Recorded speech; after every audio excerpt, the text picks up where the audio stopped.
तो आज हम पढ़ेंगे चैप्टर नंबर 5 क्लास 9th का, जिसका नाम क्या है, इंट्रोडक्शन टू यूक्लिड्स ज्योमेट्री। तो यूक्लिड्स ज्योमेट्री पढ़ेंगे आज। तो ज्योमेट्री के बारे में बता देता हूँ आपको। ज्योमेट्री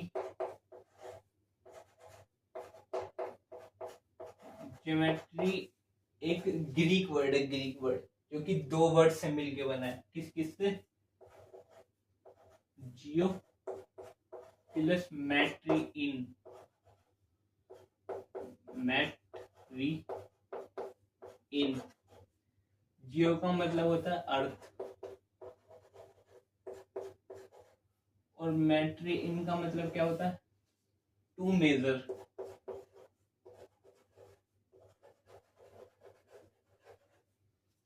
तो अर्थ को मेजर करना, अर्थ पे क्या है, लैंड एरिया है, तो उसको मेजर करना, जो जो चीजें उनको मेजर करना। जैसे पहाड़ है, बड़ी बड़ी नदियां हैं, उनकी कुछ बाउंड्रीज है, थिकनेस है, पॉइंट है, लाइन्स है। तो मेजर करना अर्थ को, जियो प्लस मैट्री, ज्योमेट्री ग्रीक वर्ड है। ज्योमेट्री के अंदर हम पढ़ते हैं, क्या क्या पढ़ते हैं ज्योमेट्री में? हम पढ़ते हैं point, surface, line, surface line points के बारे में पढ़ते हैं हम। तो सरफेस, पॉइंट और लाइन, जैसे कुछ चीज सॉलिड है, जैसे कुछ भी चीज सॉलिड, जैसे जैसे जैसे जैसे जैसे हाँ, जैसे ये चीज है मेरे पे, ये क्या है? एक सॉलिड है, सॉलिड, सॉलिड ही तो है एक सॉलिड।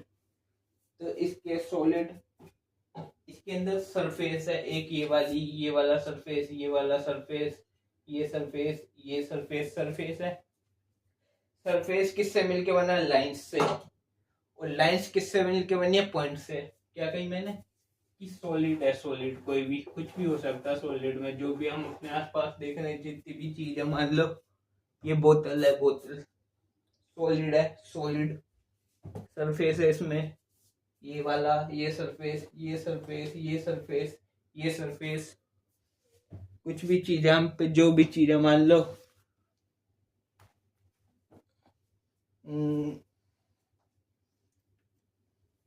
ये है, जैसे दिख रहा है आपको, ये भी एक सॉलिड ही है, इस पे सरफेस है, एक ये वाला, एक ये वाला सरफेस। तो सॉलिड, सॉलिड किससे मिलके बनता है? सरफेसेस से। सरफेसेस मिलके बनता है लाइंस से, और लाइंस किससे मिलके बनती है? पॉइंट्स से।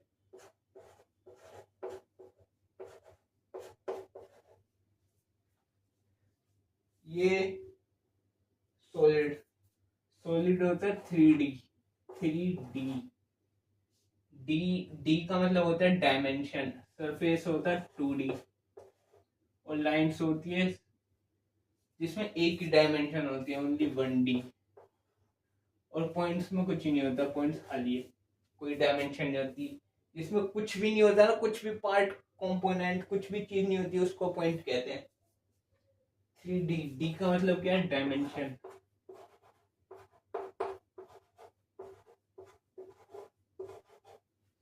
डायमेंशन जैसे आपने सुना होगा, वो आता नहीं है डोरेमोन, उसमें आता है ना, 4th डायमेंशनल पॉकेट होती है उसकी, 4th डायमेंशनल, यानी कि 4th डायमेंशन मतलब 4D। 4D ऐसी कुछ चीज नहीं होती, 4D ऐसी कुछ चीज होती नहीं, एग्जिबिट नहीं करती। ये अभी साइंटिस्ट प्रूव करने में लग रहे हैं, अभी तक प्रूव नहीं हुआ है कि ऐसी कुछ चीज नहीं होती, उन्हें सिर्फ लगता है। थियोरटिकल सारी बात है, ये हाइपोथेटिकल बात है कि अभी प्रूफ नहीं हुआ है। तो 3D तक हम पे चीजें होती हैं। पॉइंट्स है, पॉइंट से मिलके बन, कई सारे पॉइंट मिलेगी तो लाइन बनेगी, लाइन से सरफेस बनेगा, सरफेस से सॉलिड बनेगा। जैसे डी का मतलब डायमेंशन है, सॉलिड। जैसे पॉइंट है, पॉइंट क्या होता है? ये जिस पर कुछ भी पार्ट नहीं है, सिर्फ एक बिंदी खींच दी मैंने, एक बिंदी लगा दी, ये पॉइंट हो गया। पॉइंट है, जब कई सारे पॉइंट मिलेंगे तो ये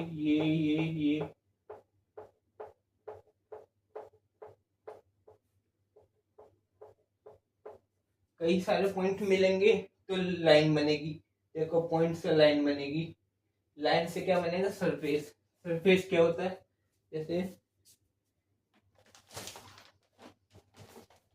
जैसे ये है, ये एक सरफेस है, सरफेस 2D है, 2 डायमेंशनल है, सरफेस है एक।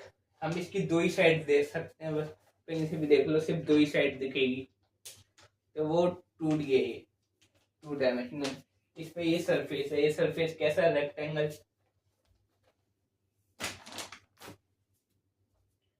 तो पॉइंट हुआ, पॉइंट से मिलके बनी लाइन, लाइन से बनेगा, लाइन से मिलके बनेगा सरफेस, जैसे एक रेक्टेंगुलर सरफेस। जब ये पॉइंट मिल के लाइन बन रही है तो लाइन मतलब ये लाइन है। अगर मैं ऐसी लाइन लगाता जाऊं यहाँ पे पूरी नीचे तक, इधर से भी ऐसे, तो एक सरफेस तैयार हो जाएगा, सरफेस बन गया। तो पॉइंट से पहले पॉइंट आया, पॉइंट से हमने लाइन बनाई, लाइन से सरफेस बनाया। अब कई सारे सरफेस मिलेंगे तो 3D सॉलिड बनेगा, जैसे क्यूब बना लेते हैं हम।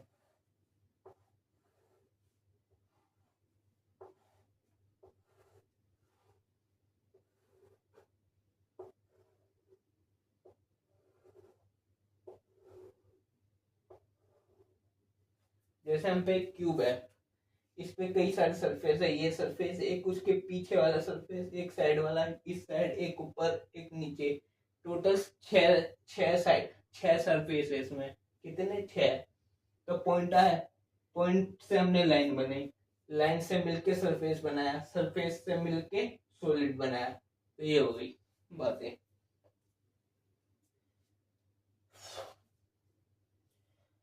पॉइंट, इसके नीचे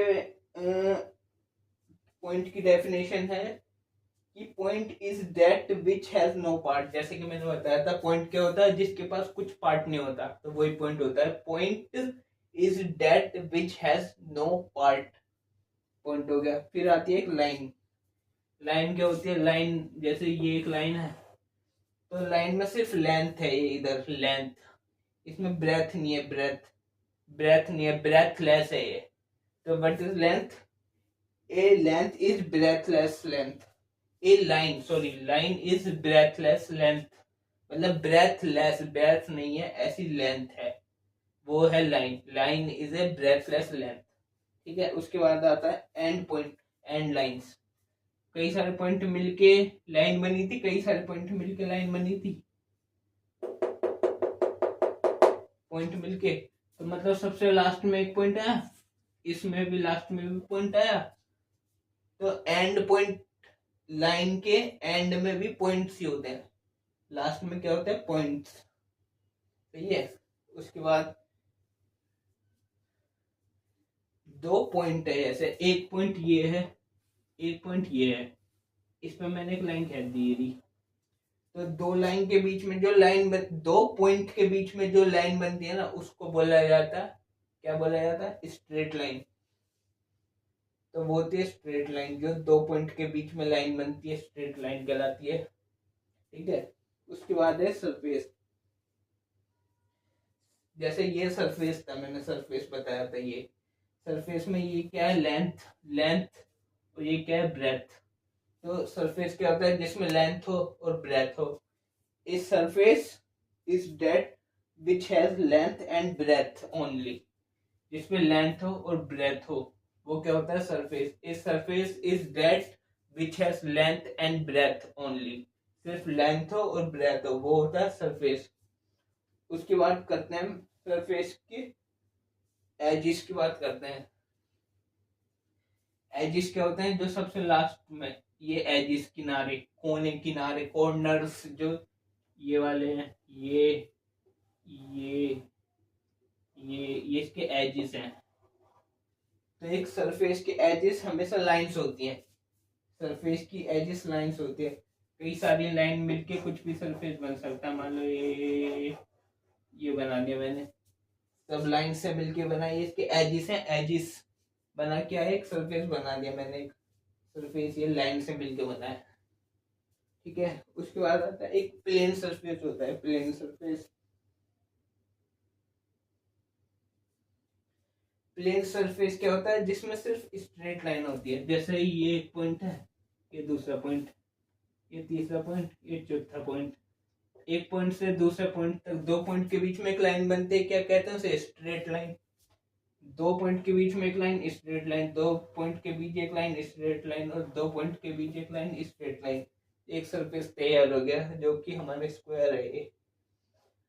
तो इसको बोलते हैं प्लेन सरफेस, एकदम प्लेन सरफेस होता है, जो कि स्ट्रेट लाइन से मिलके बनता है, ये होता है प्लेन सरफेस। ठीक है, ये कुछ चीजें थी हमारे पास।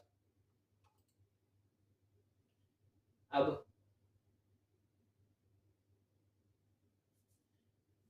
यूक्लिड्स की बात करते हैं, यूक्लिड की।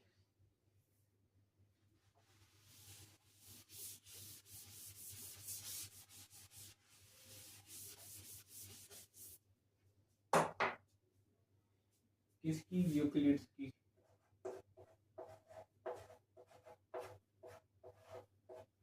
यूक्लिड्स की डेफिनेशन, ज्योमेट्री वाली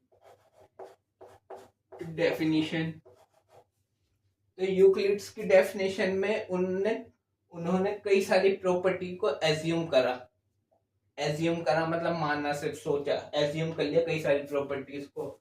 तो जो एजम्पशन हुई ना, जो उन्होंने एज्यूम करा, वो एजम्पशन को उन्होंने नाम दिया एक्सियम्स, और दूसरे थे पोस्टुलेट्स।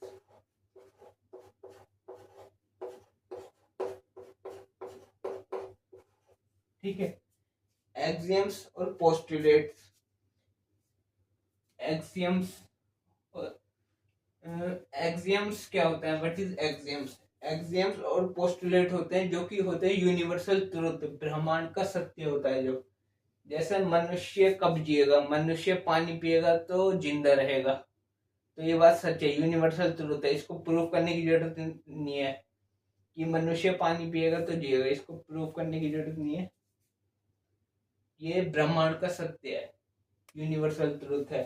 तो एक्सियम पोस्टुलेट माने, एक्सियम्स जो होते हैं वो एजम्पशंस हैं,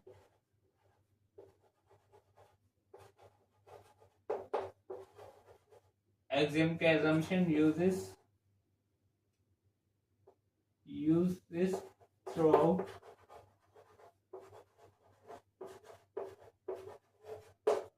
मैथमेटिक्स।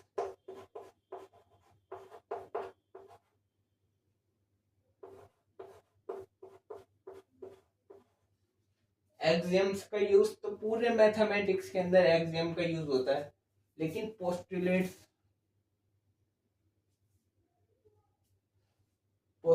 स्पेसिफिक होते हैं।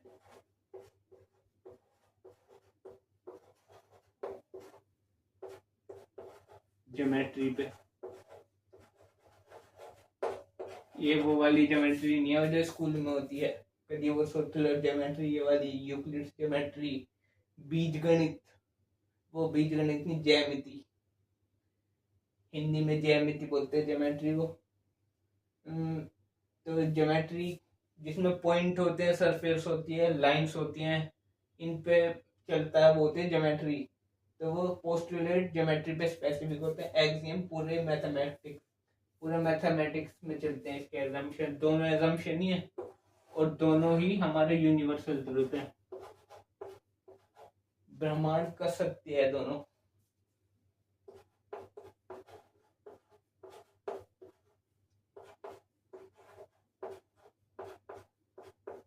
Universal truth. ठीक है, अब एक्सियम्स की बात करते हैं, यूक्लिड्स की एक्सियम्स की बात करते हैं। यूक्लिड ने एक्सियम्स और पोस्टुलेट को लेके बुक बनाई, एलिमेंट नाम की। एलिमेंट नाम की बुक के अंदर 13 चैप्टर थे टोटल। कितने? 13। एलिमेंट नाम की बुक में 13 चैप्टर थे।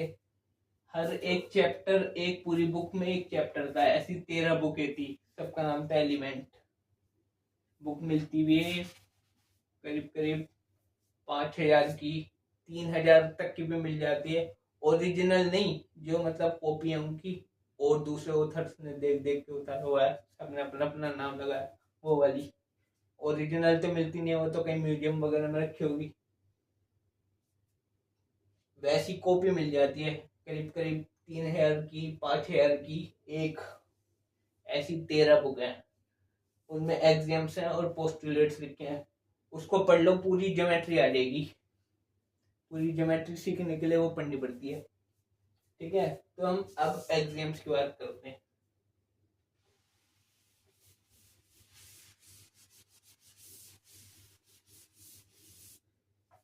किसकी? एग्जाम्स की।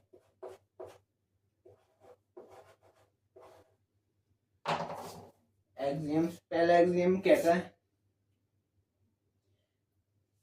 कि things which are equal to the same things are equal to one another. Things which are equal to the same things. पहला एग्जाम कहता है कि दो थिंग इक्वल है और दूसरी थिंग तीसरे के इक्वल है, तो पहली थिंग तीसरे के इक्वल होती है।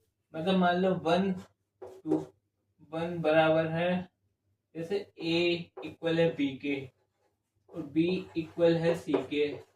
ये दो अलग अलग बात है। ए बराबर है बी के, बी बराबर है सी के, पर इन दोनों से पता चला ए बी के बराबर है और बी सी के बराबर है। इसका मतलब है ए जो है सी के भी बराबर है। सही है, ए बी के बराबर है, बी सी के बराबर है, तो मतलब ए सी के बराबर है। यही था पहला एग्जाम कि things which are equal to the same things are equal to one another. फिर दूसरा एग्जाम, दूसरा एग्जाम क्या कहता है? If equal are added to equals the wholes are equals. कोई इक्वल चीज में इक्वल्स ऐड करेंगे, कोई इक्वल चीज है, जैसे 2 इक्वल टू 2 है, इसमें इक्वल ही चीज ऐड करी, मान लो 1 ऐड किया, एक मिनट, इक्वल चीज है, जैसे 2 इक्वल है 2 के, दो इक्वल चीज हो गई।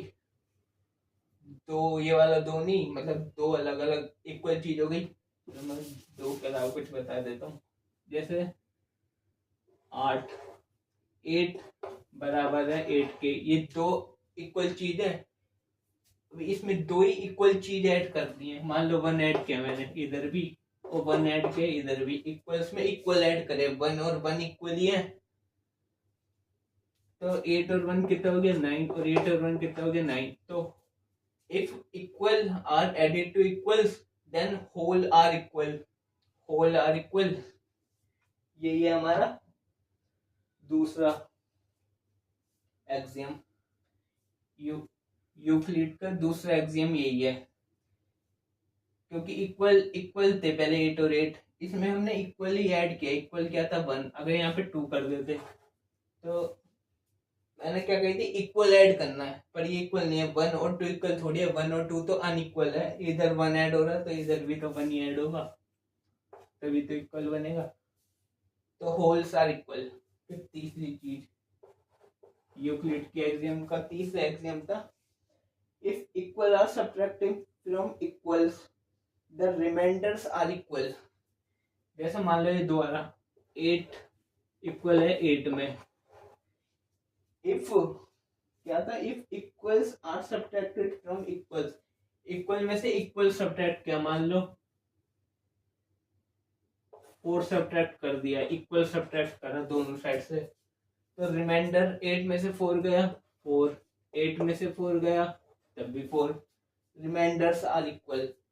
इक्वल में से इक्वल ही सब्ट्रैक्ट करेंगे तो रिमाइंडर भी इक्वल ही रहेगा। तो ये 3 एग्जाम हो गए। फिर था चौथा एग्जाम, मतलब fourth axiom, things which coincide with one another are equal to one another. जैसे अभी बताता हूँ,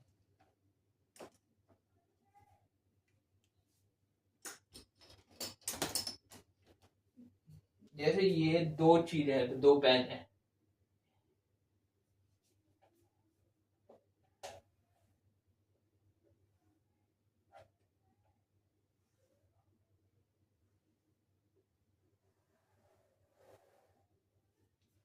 जैसे मैं मान लू ये ए है,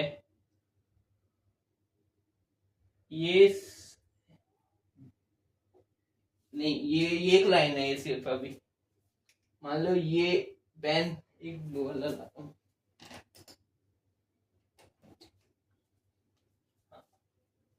मान लो ये वाला, ये जो ये है ये ए है, ये बी है, ये बी है और ये सी है। तो मतलब ए बी, इसके ऊपर मैंने ढक दिया, इन्हें कोइंसाइड कर दिया। कोइंसाइड का मतलब छुपा दिया, पूरा पूरा छिप गया ये लाइन इसके अंदर, कोइंसाइड हो गई, कोइंसाइड हो गई ना, ए बी और बी सी पूरी कोइंसाइड हो गई।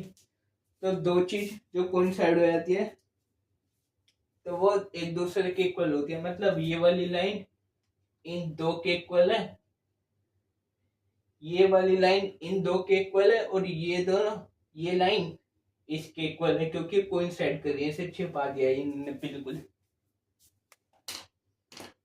ठीक है, ये फोर्थ एक्सियम था हमारा। फिफ्थ एक्सियम क्या है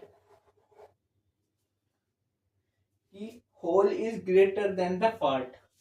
ये क्या है, whole is greater than the part? देखो जैसे हम पे पिज्जा है, क्या है, पिज्जा, ये एक रेगुलर पिज्जा है। रेगुलर पिज्जा में 4 स्लाइड्स होती हैं,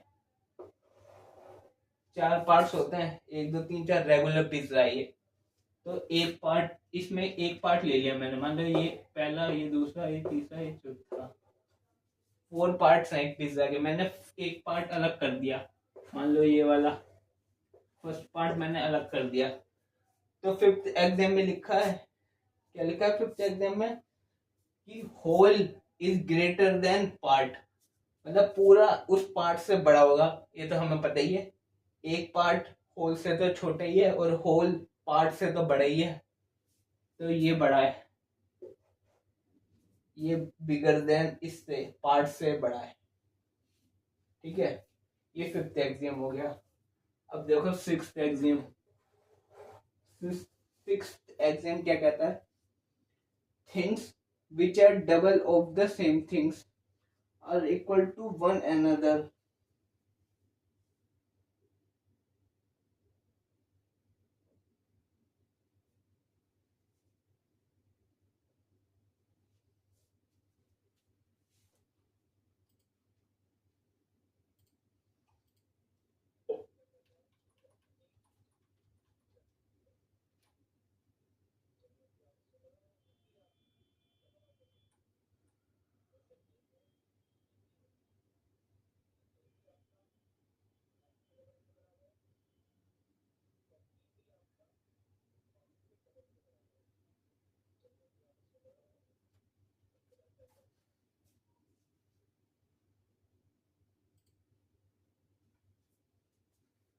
तो things which are double of the same things are equal to one another.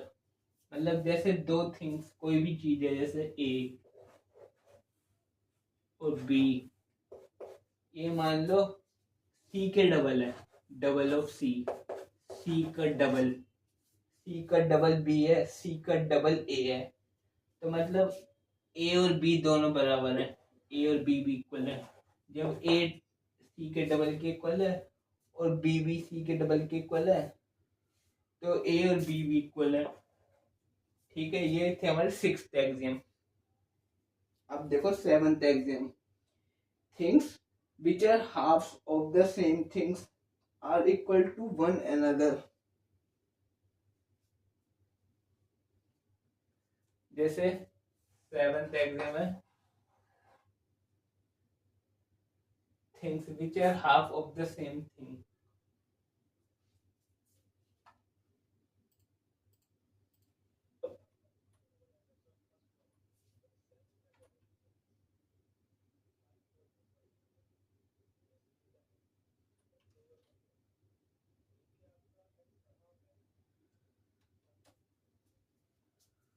जैसे ए है, ए मान लो सी का हाफ है, हाफ ऑफ सी, बी भी हाफ ऑफ सी है, तो इसका मतलब ए और बी दोनों इक्वल है।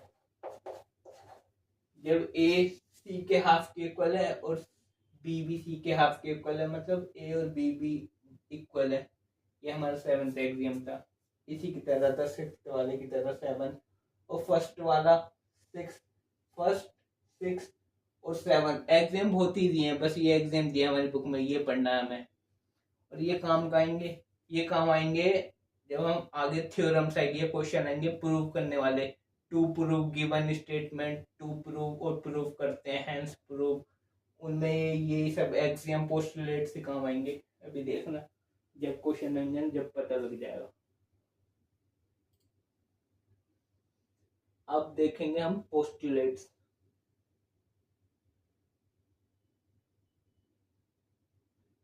तो यूक्लिड्स की 5 पोस्टुलेट्स हमें दी गई है बुक में। कितनी? 5।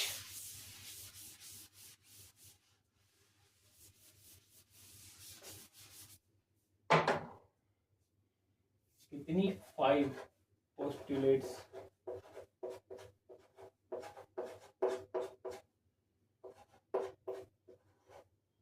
फर्स्ट पोस्टुलेट में क्या कहा है?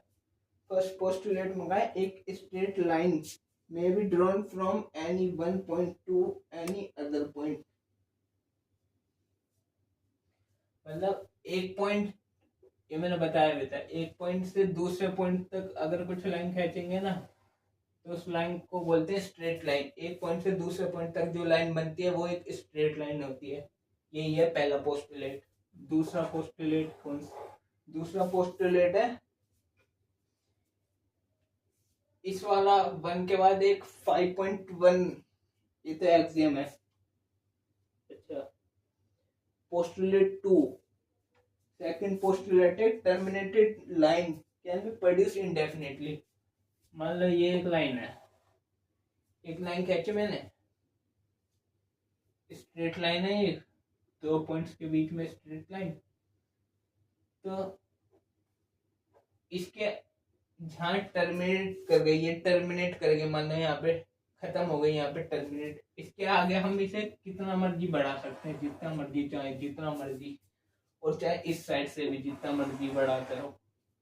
स्ट्रेट जान जाइए, ये तो स्ट्रेट जाएगी ना, स्ट्रेट लाइन थी, वो तो मैं हाथ से बना रहा हूँ, स्केल से नहीं बना रहा। वैसे स्ट्रेट ये है, जितने मर्जी दूर तक, इनडेफिनेट, कहाँ तक? इनडेफिनेटली, जहां मर्जी तक प्रोड्यूस करते रहो इसे, चाहे इस साइड से चाहे इस साइड से, जहां से टर्मिनेट करी थी उसके आगे कितनी भी बढ़ जाती है। ये सेकंड पोस्टुलेट है। थर्ड पोस्टुलेट एक circle can be drawn with any centre and any radius. कोई भी हमें सेंटर दे दिया, मान लो ये दे दिया या ये दे दिया, इस सेंटर को लेके एक सर्कल बनाओ, तो पर बोलेंगे हम कंपास, इस पे रखेंगे और एक गोला कर देंगे, पूरा बन गया सर्कल। ऐसे ही यहाँ पे रख के घुमा देंगे। या हमें कोई रेडियस दे दी, मान लो 5 सेंटीमीटर की दे दी, 5 सेंटीमीटर की रेडियस, तो हमने 5 सेंटीमीटर कंपास को खोला, यहाँ से मान लो यहाँ तक खुला, 5 सेंटीमीटर का रेडियस, इसको घुमा दिया पूरा गोल कंपास को, 5 सेंटीमीटर का रेडियस, 5 सेंटीमीटर रेडियस था, ये पॉइंट सेंटर हो गया, ये पॉइंट सेंटर हो गया, ये रेडियस था 5 सेंटीमीटर। 5 की जगह मान लो 6 दे दी, 8 दे दिया, 10 दे दिया, 10 दे दिया, 15 दे दे, 20 दे दे, जितना मर्जी दे सकता है। कुछ भी रेडियस हो, कोई भी सेंटर हो, सर्कल ड्रॉ हो जाता है। इसके बाद फोर्थ पोस्टुलेट क्या है?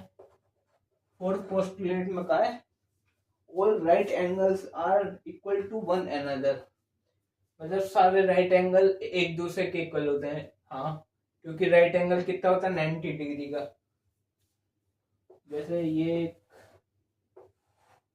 क्या है? रेक्टेंगल, ये एक राइट एंगल है, ये एक राइट एंगल है, ये एक राइट एंगल है, और ये भी एक राइट एंगल है। ये 90, ये 90, ये 90, 90, ये सब एक दूसरे के इक्वल है। हाँ तो राइट एंगल 90 होता है, 90 होता है राइट एंगल, कितना होता है 90, 90 और 90 होता है, और 90 90 90 सब इक्वल तो है, तो राइट एंगल सब सारे राइट एंगल एक दूसरे के इक्वल होते हैं। फोर्थ पोस्टुलेट हो गया। फिफ्थ पोस्टुलेट,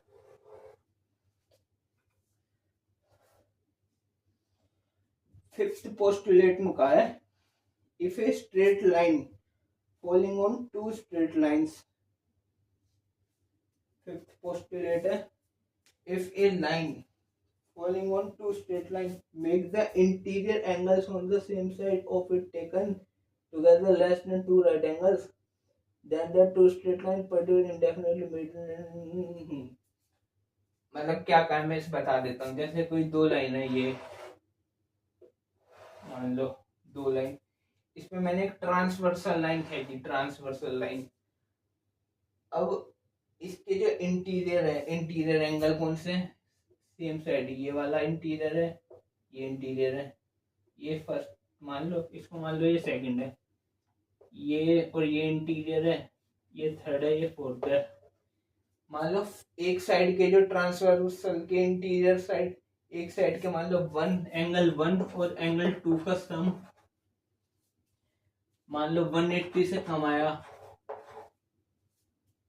तो मतलब इन पॉइंट्स, इस लाइनों को इसके आगे बढ़ाने से ये आगे जाके कहीं ना कहीं ऐसा पॉइंट आएगा जहां ये इंटरसेक्ट करेंगी, जहां पे जाके इंटरसेक्ट करेंगी, कॉमन पॉइंट हो जाएगा। जब कब होगा ऐसा, जब एंगल 1 और एंगल मतलब एक साइड के इंटीरियर एंगल, चाहे वो 3+4 हो, चाहे वो 1+2 हो, 180 से कम आए, तब होगा ऐसा। चाहे देख लो बुक में भी पोस्टुलेट नंबर 5 भी यही था, if a straight line falling on two straight line, straight line falling on two straight lines make the interior angle of the same side of it taken together, same side interior angle taken together, एक साथ लिया, अगर less than two right angles, two right angle, एक right angle 90 degree का होता है, तो to कितने हो गए 180, तो 180 मैंने भी तो ये लिखा 180 से कम होना चाहिए, less than two right angles, ठीक है। Then the two straight lines is produce indefinitely, 180 से 180 से कम है तो वो लाइन इंडेफिनिटली प्रोड्यूस हो सकती है, और कहीं ना कहीं वो मिल जाएगी जाके आगे। Meet on that side on which the sum of angle is less than, sum of angle is less than two right angles, ठीक है। 5 पोस्टुलेट हो गए हमारे, 5 पोस्टुलेट ही दिए थे हमारी बुक में टोटल, यूक्लिड्स के 5 पोस्टुलेट, 5 पोस्टुलेट 1 2 3 4 5 कहाँ काम आएंगे, प्रूफ करने में, थ्योरम्स को प्रूफ करने में, क्वेश्चन को प्रूफ करने में, पोस्टुलेट एग्जाम से काम आएंगे अभी आगे।